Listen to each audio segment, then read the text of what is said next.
আসসালামু আলাইকুম ওয়া রাহমাতুল্লাহি ওয়া বারাকাতুহু। নাহমাদুহু ওয়া নুসাল্লি আলা রাসূলিহিল কারীম, আম্মা বাদ। সুপ্রিয় দর্শক শ্রোতা, কাছে এবং দূরে, দেশে এবং প্রবাস থেকে যারা এই মুহূর্তে মাই টিভির অনন্য আয়োজন হক কথা অনুষ্ঠানটি দেখছেন, আপনাদের সকলকে প্রীতি, শুভেচ্ছা, অভিনন্দন জানিয়ে শুরু করছি আজকের আলোচনা। সুপ্রিয় দর্শক শ্রোতা, আজ আলোচনা করব ইসলামের অন্যতম একটি বিধান, জুমার নামাজ, এর গুরুত্ব এবং ফজিলত। প্রিয় দর্শক, জুমা শব্দের অর্থ হচ্ছে একত্রিত হওয়া, সমবেত হওয়া। যেহেতু জুমার দিন আমরা জেনে থাকি এবং এটা হাদিসের কথা, মুসলমানদের জন্য সাপ্তাহিক ঈদের দিন। এই সাপ্তাহিক ঈদের দিনে বিশেষ এই নামাজ, যেটা একাকী পড়া যায় না, অবশ্যই দলবদ্ধভাবে জামাতের সাথে আদায় করতে হয় এবং জামাতের মাধ্যমে জুমা আদায় করা, জুমার নামাজ আদায় শুদ্ধ হওয়ার জন্য অন্যতম একটি শর্ত। গোটা বিশ্বের মুসলমান কর্মব্যস্ততার কারণে পুরো সপ্তাহ এক একজন এক এক জায়গায় যাতায়াত করে থাকে। অনেকে জামাতের সাথে ৫ ওয়াক্ত নামাজ আদায় করার সুযোগ পায় না, কিন্তু আমরা জানি বাধ্যতামূলক জুমা এটি জামাতের সাথে আদায় করতে হয়। সেজন্য জুমার দিন মসজিদগুলোতে আমরা সমাবেত হয়ে থাকি এবং বাস্তবতা হচ্ছে মসজিদ কানায় কানায় ভরে যায়। জুমার নামাজে মুসল্লিদের ঢল নেমে যায়, মুসল্লিরা জমা হয়ে থাকে। এই জন্যে এই নামাজকে জুমার নামাজ বলে আখ্যায়িত করা হয়েছে, নামকরণ করা হয়েছে। প্রিয় দর্শক, এই জুমার দিন বা এই জুমাকে জুমা হিসাবে নামকরণ করেছেন কে, এ বিষয়টি আমরা জানব। তাফসিরের কিতাবে এসেছে, নবীজি সাল্লাল্লাহু আলাইহি ওয়াসাল্লামের বংশের পূর্বপুরুষদের মধ্যে একজন ছিলেন কাব ইবনে লুয়াই। নবীজির জন্মের ৫০০ বছর আগের কথা। এই কাব ইবনে লুয়াই, তিনি তৎকালীন ধর্মের একজন সাচ্চা অনুসারী ছিলেন, একজন ভালো মানুষ ছিলেন, একজন আল্লাহওয়ালা মানুষ ছিলেন। নবীজি সাল্লাল্লাহু আলাইহি সাল্লাম পৃথিবীতে আগমনের সেই ৫০০ বছর আগের কথা। তিনি জুমার দিন, তখন এই জুমার দিনের নামকরণ জুমার দিন হিসেবে ছিল না, ইয়াউমুল জুমা। যেমন হাদিসের মধ্যে ইয়াউমুল জুমা এসেছে। সূরা জুমার মধ্যে আল্লাহ পাক রব্বুল আলামিন ইয়াউমুল জুমা হিসেবে কোরআনুল কারীমের আয়াতে কারিমা নাজিল করেছেন। আল্লাহ সুবহানাহু ওয়া তাআলা বলেছেন, ইয়া আইয়ুহাল্লাযীনা আমানু ইযা নুদিয়া লিস-সালাতি মিন ইয়াউমিল জুমআতি ফাসআউ ইলা যিকরিল্লাহ। এখানে ইয়াউমুল জুমা এসেছে। তখন নবীজি সাল্লাল্লাহু আলাইহি সাল্লামের জন্মের সেই ৫০০ বছর আগের ইতিহাস। তখন ইয়াউমুল জুমা হিসেবে নামকরণ ছিল না, তখন বলা হতো ইয়াউমে আরুবা। আরুবা শব্দের অর্থ সেটাই, জুমার অর্থ যেটা। তো ইয়াউমে আরুবা মানে ইয়াউমুল জুমা। তো ইয়াউমে আরুবা হলে ইয়াউমে আরুবা হিসেবে লোকেরা জানতো এবং বলতো। কাব ইবনে লুয়াই তখন এই জুমার দিন লোকদেরকে একত্রিত করতেন, গোত্রের লোকদেরকে, সমাজের লোকদেরকে। তিনি ভালো ভালো কথা বলতেন, আল্লাহ পাকের বন্দিগির জন্য উদ্বুদ্ধ করতেন, অনুপ্রাণিত করতেন। ইবাদত বন্দিগি কী করে করা যায়, আল্লাহ পাকের নাফরমানি থেকে বিরত রাখার জন্য আপ্রাণ চেষ্টা করতেন। প্রতি সপ্তাহে এই জুমার দিন লোকদেরকে ডেকে তিনি একত্রিত করতেন এবং নসিহত করতেন। তখন এই দিনটাকে ইয়াউমে আরুবা অথবা আরুবার দিন বলা হতো। সর্বপ্রথম তিনি ইয়াউমে আরুবাকে পরিবর্তন করে ইয়াউমুল জুমা হিসাবে নামকরণ করেছেন।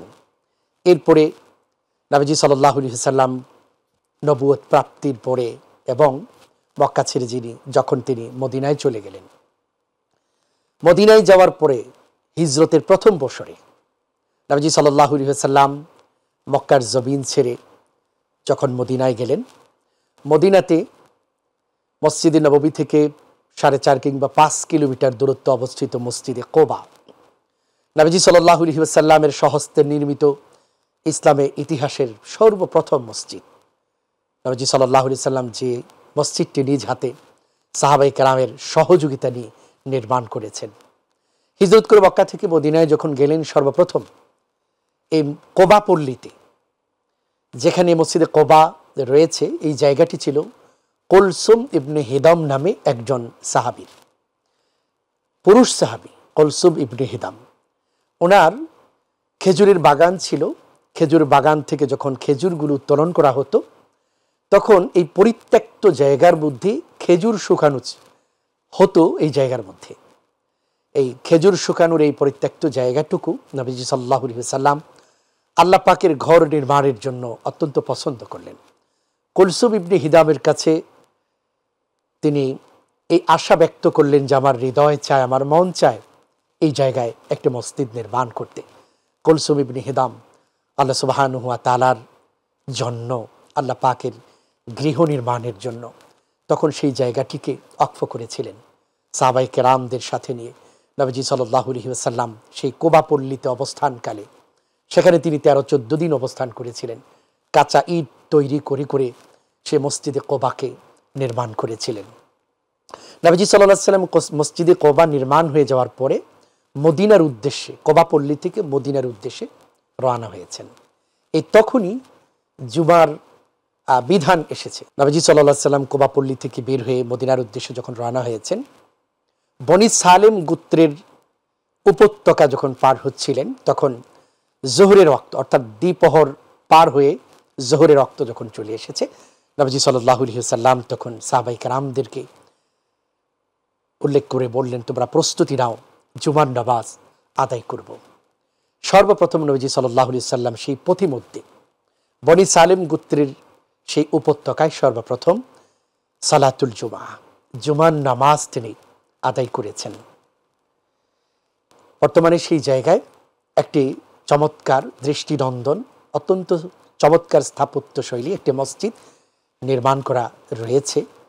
মক্কা মদিনায় যারা দর্শনীয় জায়গাগুলো, স্মৃতি বিজড়িত স্থানগুলো যারা দেখতে চায়, তার মধ্যে অন্যতম একটি স্পট হচ্ছে মসজিদে জুমা, যেখানে সর্বপ্রথম নবীজি সাল্লাল্লাহু আলাইহি ওয়াসাল্লাম এবং সাহাবায়ে কেরাম জুমার নামাজ আদায় করেছিলেন। এটা ছিল হিজরতের প্রথম বর্ষ। নবীজি সাল্লাল্লাহু আলাইহি ওয়াসাল্লাম এই সর্বপ্রথম এই 2 রাকাত জুমার নামাজ আদায় করেছেন। সর্বপ্রথম যখন জুমার নামাজ আদায় করেছেন, বেশ কিছুদিন যাবৎ আমরা বর্তমানে যেভাবে জুমার পুরো নিয়মটা ঠিক এমন ছিল না। নবীজি সাল্লাল্লাহু আলাইহি ওয়াসাল্লাম সর্বপ্রথম জুমার নামাজ আদায় করেছেন বা পরিবর্তনের আগ পর্যন্ত যেটা করেছেন সেটা হচ্ছে আগে নামাজ আদায় করে তারপরে তিনি খুতবা প্রদান করেছেন, যেমনটা আমরা ঈদের নামাজের ক্ষেত্রে করে থাকি। ঈদের নামাজের জন্য ঈদের নামাজের জন্য খুতবা পাঠ করা সুন্নত, আর জুমার নামাজের জন্য খুতবা পাঠ করা এটা ওয়াজিব। পাঠ করা এবং শ্রবণ করা দুটোই ওয়াজিব।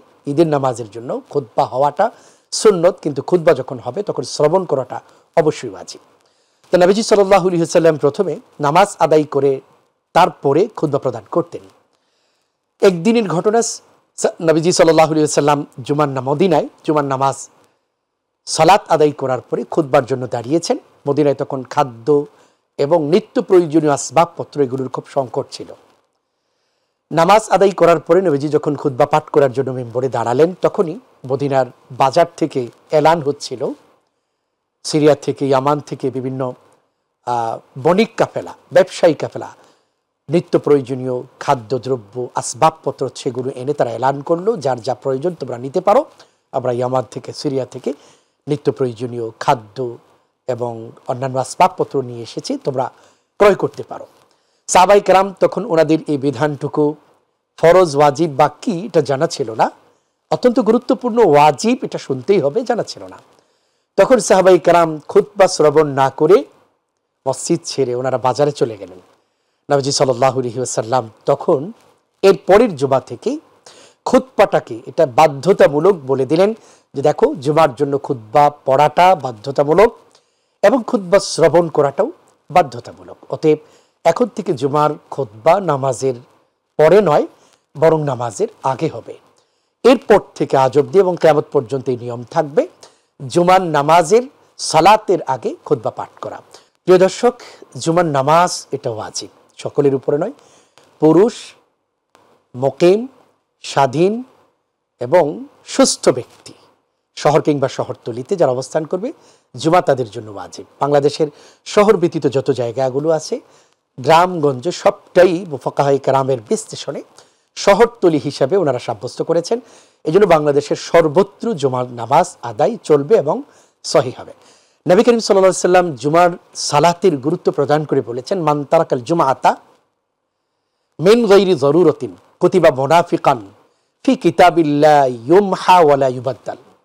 যে ব্যক্তি অত্যন্ত জরুরত ব্যতীত, একেবারে কোনো অসুবিধা ব্যতীত জুমার নামাজকে ছেড়ে দিবে, নবীজি সাল্লাল্লাহু আলাইহি ওয়াসাল্লাম বলছেন তাকে মুনাফিক হিসাবে তার নামটাকে লিপিবদ্ধ করা হবে এমন এক কিতাবে, যেই কিতাবের এই লেখনী কোনোদিন আর পরিবর্তন হবে না। অর্থাৎ মুনাফিক হিসাবে কিয়ামতের ময়দানে সে উঠবে, মুনাফিক হিসাবে সে আখ্যায়িত হবে।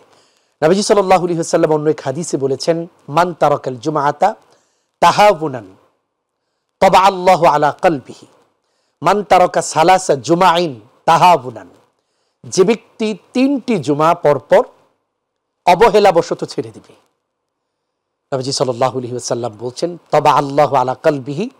তবা শব্দের অর্থ হচ্ছে খতামা, আল্লাহ পাক রব্বুল আলামিন তার হৃদয় পটে খতম মেরে দিবেন, মোহর মেরে দিবেন। যার হৃদয় পটে আল্লাহ পাকের মোহর মারা হয়ে যাবে, দ্বীনের কথা সে হৃদয়ে ঢুকবে না। যেমন কাফিরদের কথা আল্লাহ পাক রব্বুল আলামিন সূরা বাকারার শুরুতে বর্ণনা করেছেন, সাওয়াউন আলাইহিম আনযারতাহুম আম লাম তুনযিরহুম লা ইউমিনুন খতামাল্লাহু আলা কুলুবিহিম ওয়া আলা সামিইহিম। এই কাফিরগুলোকে পরকাল সম্পর্কে আপনি যত ভয় দেখান বা না দেখান, তারা সমান, তাদের হৃদয় গলবে না, ভয় নেই তাদের। কারণ হচ্ছে আল্লাহ পাক রব্বুল আলামিন তাদের হৃদয়কে মোহর মেরে দিয়েছেন। এখন কলবের মধ্যে ভালো কথাগুলো ঢোকে না, উপলব্ধি তৈরি হয় না, শোনার পরে যে একটা উপলব্ধি হবে সেটা হয় না। এই জন্যে নবীজি সাল্লাল্লাহু আলাইহি ওয়াসাল্লাম বলছেন পরপর যে 3টি জুমা ছেড়ে দিবে এবং সেটা অবহেলা করে কোনো কারণ ছাড়া, আল্লাহ পাক রব্বুল আলামিন তার হৃদয়টাকে শক্ত করে দিবেন। তখন ইসলামের কথা তার ভালো লাগবে না, কোরআনের বিধানগুলো তার বুঝে আসবে না, পরকালের জন্য কিছু করতে হবে এটাও বুঝবে না। নবী করিম সাল্লাল্লাহু আলাইহি ওয়াসাল্লাম অপর একটি হাদিসে বলেছেন, আমার মন চায় জুমার দিন কোনো একজন ব্যক্তিকে জুমার সালাত আদায় করার জন্য, মুসল্লিদেরকে নিয়ে জুমার নামাজ আদায় করার জন্য দায়িত্ব দিয়ে আমি মহল্লায় ঘুরে ঘুরে দেখি কারা জুমার নামাজ আদায় করার জন্য মসজিদে আসেনি। লাকড়ি এবং কাঠ একত্রিত করে আমার মন চাই তাদের বাড়ি ঘরগুলো জ্বালিয়ে দিই। একবার চিন্তা করুন, দরদি সেই নবী, মায়ার সে নবী, উম্মতের জন্য এত দরদ ছিল, উম্মতের দুনিয়াও যেন সুন্দর হয়, উম্মত পরকালে ভালো থাকবে, জাহান্নাম থেকে মুক্তি পাবে, সেটার জন্য নবীজি কেঁদেছেন। দুনিয়ার জীবনে সকল রকমের বিপদ মুসিবত থেকে যেন বাঁচতে পারে তার জন্য আল্লাহর কাছে দোয়া করেছেন। সেই দরদি নবী বলছেন, জুমার নামাজ না পড়ে যে ঘরে বসে থাকলো, আমার মন চায় তাদের বাড়ি ঘরগুলো আগুন দিয়ে পুড়ে দেয়। এর মানে হচ্ছে জুমার নামাজ কারণ ব্যতীত, আসাধ্যে জরুরত ব্যতীত জুমার নামাজকে ছেড়ে দেওয়া এত বড় ক্ষতির কারণ, বা জুমার নামাজ যিনি ছেড়ে দিলেন তিনি এত ক্ষতিগ্রস্ত হলেন, তার বাড়িঘর পুড়ে গেলে যতটা ক্ষতিগ্রস্ত হন তার থেকে কোটি কোটি গুণ বেশি ক্ষতিগ্রস্ত হন। এই জন্য সুপ্রিয় দর্শক, এই জুমার নামাজ আমি যেখানেই থাকবো আদায় করার জন্য আপ্রাণ চেষ্টা করব। নবীজি আল্লাহ পাক রব্বুল আলামিন, প্রিয় দর্শক, আল্লাহ সুবহানাহু ওয়া তাআলা সূরা জুমআতে ঘোষণা করেছেন, নির্দেশ দিয়েছেন, বলছেন ইয়া আইয়ুহাল্লাযীনা আমানু ইযা নুদিয়া লিস-সালাহ, হে ঈমানদারগণ, যখন জুমার দিন ঘোষণা হবে অর্থাৎ আজান হবে, ইযা নুদিয়া লিস-সালাতি মিন ইয়াউমিল জুমআতি ফাসআউ ইলা যিকরিল্লাহ, আল্লাহ পাকের জিকিরের জন্য অর্থাৎ জুমার সালাত আদায় করার জন্য, জুমার নামাজকে আদায় করার জন্য প্রস্তুতি গ্রহণ করো। ওয়াদারুল বাইআ, বেচা কেনা ব্যবসা বাণিজ্যকে ছেড়ে দাও। আরবের মানুষগুলো উপার্জনের প্রধান মাধ্যম ছিল ব্যবসা, এই জন্য এখানে ব্যবসাকে উল্লেখ করা হয়েছে। নয়তো বিষয়টা কিন্তু এমন নয় যে আল্লাহ ব্যবসা বাণিজ্য ছাড়তে বলছেন বাকি সব করা যাবে না। যেহেতু তাদের কর্মব্যস্ততা বেশিরভাগ ছিল ব্যবসা বাণিজ্য নিয়ে, এই জন্য আল্লাহ পাক বলছেন জুমার আজান হয়েছে, ব্যবসা বাণিজ্য ছেড়ে দাও। এখন যে কথা বলতে হবে, জুমার আজান হয়েছে, দুনিয়ার সমস্ত ব্যস্ততাকে ছেড়ে দিয়ে, কর্মব্যস্ততা থেকে অবসর নিয়ে জুমার প্রস্তুতি গ্রহণ করা, এটা বাধ্যতামূলক। ফোকায়ে কেরাম বলেছেন এটা ওয়াজিব। সুপ্রিয় দর্শক শ্রোতা, জুমার নামাজের অনেক ফজিলতের বর্ণনা নবীজি সাল্লাল্লাহু আলাইহি ওয়াসাল্লাম হাদিসে ইরশাদ করেছেন, হাদিসে বর্ণনা করেছেন। তার মধ্যে একটি হাদিস নবীজি সাল্লাল্লাহু আলাইহি ওয়াসাল্লাম বলছেন, মান তাওয়াজ্জা ফাআহসানাল ওযুআ সুম্মা আতাল জুমআ ফাস্তামাআ ওয়া আনসাতা গফির লাহু মা বাইনাহু ওয়া বাইনাল জুমআতি ওয়া জিয়াদাতি সালাসাতি আইয়ামিন, যে ব্যক্তি উত্তম রূপে ওযু করলো, জুমার নামাজ আদায় করার জন্য মসজিদে আসলো, চুপ থেকে জুমার খুতবা শ্রবণ করলো, নামাজ শেষ হওয়া পর্যন্ত চুপ থাকলো, নবীজি বলছেন ওই জুমা থেকে পরের জুমা পর্যন্ত পূর্ণ 1 সপ্তাহের এবং অতিরিক্ত আরো 3 দিনের সমস্ত গুনাহগুলো তাকে ক্ষমা করে দেওয়া হবে। সুবহানাল্লাহ। নবীজি সাল্লাল্লাহু আলাইহি ওয়াসাল্লাম আরো বলেছেন, জুমার দিন যখন হয়, ওয়াকাফাতিল মালাইকাতু আলা বাবিল মসজিদ, আল্লাহ পাকের একদল ফেরেশতারা মসজিদের গেটে দাঁড়িয়ে যায়। তাকতুবুনাল আউওয়ালা ফাল আউওয়ালা, জুমার সালাত, জুমার নামাজ আদায় করার জন্য যারা মসজিদে প্রবেশ করে একে একে তাদের নামগুলো লিপিবদ্ধ করতে থাকে। নবীজি বলছেন, অমাসালুল মুহাজ্জিরি কামাতালিল্লাযী ইউহদি বাদানাতান, সর্বপ্রথম জুমার সালাত আদায় করার জন্য যিনি মসজিদে প্রবেশ করেন তার জন্য একটি উট সৎকার সওয়াব লিপিবদ্ধ করা হয়। সুবহানাল্লাহ। এরপরে যিনি প্রবেশ করেন সুম্মা কাল্লাযী ইউহদি বাকারাতান, পরে যিনি প্রবেশ করে তার জন্য একটি গাভী, একটি গরু সৎকার সওয়াব লিপিবদ্ধ করা হয়। সুম্মা কাপশান, তারপর একটি মেষ কিংবা দুম্বা। সুম্মা দাজাজাতান, এরপর একটি মুরুগ সৎকার সওয়াব। সুম্মা বাইদাতান, নবীজি বলছেন এরপরে যিনি আসে তার জন্য একটি ডিম অথবা তার সমপরিমাণ মূল্য সৎকার সওয়াব তার জন্য লিপিবদ্ধ করা হয়। ফাইদা খরজেল ইমাম, নবীজি বলছেন ইমাম অর্থাৎ খতিব যখন কামরা থেকে বেরিয়ে মেম্বারে চলে আসেন, খুতবার জায়গায় যখন তিনি চলে আসেন, তখন ফেরেশতাগণ তাওয়াউ সুহুফাহুম, তাদের ডায়েরিগুলো, যেই ডায়েরিগুলোতে নাম লিস্টি হচ্ছিল, ওই ডায়েরিগুলোকে বন্ধ করে তারা বসে যায়। ইয়াস্তামিউনা যিকর, খতিবের এই খুতবাগুলো তারা শ্রবণ করে থাকে। তার মানে হচ্ছে এর পরে যারা ঢুকবে তাদের নাম লিপিবদ্ধ করা হয় না, তাদের নামের সাথে কোনো সৎকার সওয়াব সেখানে লেখা হয় না। তারা সলাৎ আদায় করে যাবে। সলাৎ আদায় করার যে জিম্মাদারি, দায়িত্ব এবং কর্তব্য ছিল সেটা শুধুমাত্র পালন হয়, কিন্তু তার জন্য বিশাল অঙ্কের সওয়াব সেখানে লিপিবদ্ধ করা সেটা আর হয় না। নবীজি সাল্লাল্লাহু আলাইহি সাল্লাম আরো বলেছেন, জুমার দিন হচ্ছে সেই দিন যেদিন আল্লাহ পাক রব্বুল আলামিন আদমকে সৃষ্টি করেছেন, আদমের ভিতরে রূহ দেওয়া হয়েছে। আদম আলাইহিস সালাম ওই দিন জান্নাত থেকে বেরিয়ে এসেছেন, ওই দিন কিয়ামত সংঘটিত হবে। নবীজি সাল্লাল্লাহু আলাইহি সাল্লাম বলছেন, এই জন্য তোমরা জুমার দিন যখন আসবে ফাআকসিরু আলাইয়া মিনাস সালাত, আমি নবীর প্রতি অনেক বেশি দুরূদ পাঠ করো। ফাইন্না সালাতাকুম মারুদাতুন আলাইয়া, কেননা তোমাদের এই দুরূদগুলো তোমরা যা পাঠ করো আল্লাহ পাকের ফেরেশতাদের মাধ্যমে আমি নবীর কাছে এগুলোকে প্রেরণ করা হয়। সাহাবায়ে কেরাম তখন বলছেন, ইয়া রাসূলুল্লাহ, আপনি তো মৃত্যুবরণ করবেন, মাটিতে মিশে যাবেন, আপনার কাছে কিভাবে, কাইফা তুরদু সালাতুনা আলাইকা, আমাদের এই দুরূদগুলো আপনার কাছে কিভাবে প্রেরণ করা হবে, আপনি তো মাটিতে মিশে যাবেন। নবীজি বলছেন, না, ইন্নামা হাররামা আলাল আরদি আজসাদাল আম্বিয়া, আল্লাহ পাক রব্বুল আলামিন মাটির জন্য হারাম করে দিয়েছেন নবীদের দেহটাকে তারা মাটিতে খাবে না, কখনো খেতে পারবে না, অক্ষত থাকবে কিয়ামত পর্যন্ত। এই জন্য নবীজি সাল্লাল্লাহু আলাইহি সাল্লাম বলছেন, খুব বেশি দুরূদের আমল করো। নবীজি সাল্লাল্লাহু আলাইহি সাল্লাম আরো বলছেন, মা মিন মুসলিমিন ইয়ামুতু ইয়াউমাল জুমআ আও লাইলাতাল জুমআ, যে ব্যক্তি, যে মুসলমান জুমার দিন অথবা জুমার রাত্রিতে মৃত্যুবরণ করবে, গফিরা লাহু, তাকে ক্ষমা করে দেওয়া, অর্থাৎ তার অতীতের গুনাহগুলো ক্ষমা করে দেওয়া হবে। হাদিসের মধ্যে আসছে, ওয়াকাহুল্লাহু মিন ফিতনাতিল কবরি, গুনাহ থাকতে পারে, কবরে তার শাস্তিটাকে মওকুফ করা হবে, তাকে কবরে শাস্তি দেওয়া হবে না। নবীজি সাল্লাল্লাহু আলাইহি সাল্লাম আরো বলেছেন, জুমার দিন এমন একটি সময় রয়েছে, ওই সময়ের ভিতরে বান্দা যদি আল্লাহর কাছে দোয়া করে অবশ্যই সেই দোয়াটি কবুল হয়। এই জন্য নবীজি সাল্লাল্লাহু আলাইহি সাল্লাম বলছেন, ইলতামিসু আস-সাআতা আল্লাতী তুরজা ফি ইয়াউমিল জুমআ, জুমার দিন কাঙ্ক্ষিত সেই সময়টি তোমরা বের করো, যে সময়ের মধ্যে আল্লাহ পাক রব্বুল আলামিন দোয়া কবুল করেন। ওই সময়টি নবীজি সাল্লাল্লাহু আলাইহি সাল্লামের হাদিসের মধ্যে এসেছে, ওই কাঙ্ক্ষিত সময়টি হচ্ছে আসরের পর থেকে নিয়ে মাগরিব পর্যন্ত। নবীজি সাল্লাল্লাহু আলাইহি সাল্লাম আর একটা হাদিসে এসেছে, বলেছেন, খুব সংক্ষিপ্ত আকারে বলছি, যে ব্যক্তি জুমার দিন গোসল করবে, আগে আগে মসজিদে আসবে এবং পায়ে হেঁটে আসবে, ইমামের কাছাকাছি বসবে, মনোযোগ দিয়ে খুতবা শ্রবণ করবে, এভাবে জুমার নামাজ আদায় করলে প্রতি জুমায় বাড়ি থেকে বের হয়ে মসজিদে আসা পর্যন্ত যতগুলো কদম ফেলবে, প্রতিটি কদমে 1 বছর নফল ইবাদতের সওয়াব আল্লাহ পাক রব্বুল আলামিন দান করবেন। নবীজি বলছেন, 1 বছরের সওয়াব মানে হচ্ছে পুরো 1 বছরে নামাজ, রোজা, হজ, যাকাত, কত কিছু আছে, তার সম পরিমাণ প্রতি কদমে। 100 কদম যদি হয়ে থাকে প্রতিদিন, এভাবে প্রতি জুমায় আমরা সালাত আদায় করতে যদি পারি, শর্তগুলো পূরণ করে, এত এত সওয়াব আমরা পেয়ে যাব। আল্লাহ পাক রব্বুল আলামিন আমাদের সকলকে গুরুত্ব সহকারে জুমার সালাত আদায় করার তৌফিক দান করুন। আমিন। ওয়া আখিরু দাওয়ানা আলহামদুলিল্লাহি রাব্বিল আলামিন।